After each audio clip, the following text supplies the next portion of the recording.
पिंपळगाव खांड धरणाचे शिल्पकार माननीय अजितदादा पवार साहेब यांच्या वाढदिवसाचे निमित्त साधून आज पिंपळगाव खांड धरणाचे जलपूजन करण्यात आले।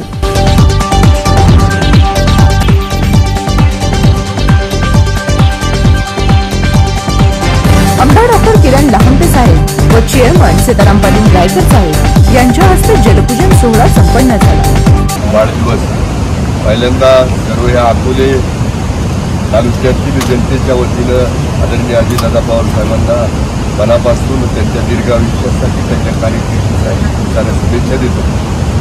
आणि ज्या अजितदादा पवारांच्या विशेष प्रयत्नातून किंवा खास बाब म्हणून ह्या पिंपळगाव खांड धरणाची निर्मिती झाली। ते धरण काही दिवसांपूर्वी ओव्हरफ्लो झालंय। खरं तर मध्ये खालच्या भागातील लोकांना पाण्याची अडचण होती आणि म्हणून पिंपळगाव खांडमधून त्याचबरोबर आंबी धरणातून पिंपळगाव खांडमध्ये पाणी आणलं। तिथून पिंपळगाव खाली पाणी सोडण्यात आलं आणि मग धरण थोडंसं उशिरा भरलं, परंतु धरण ओव्हरफ्लो झालं। मधल्या काळामध्ये माझे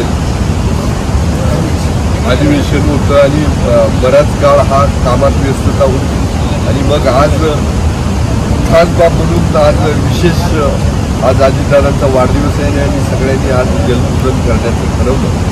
मुळा क्षेत्रातून लाभ क्षेत्रातून या पिंपळगाव खांड लाभ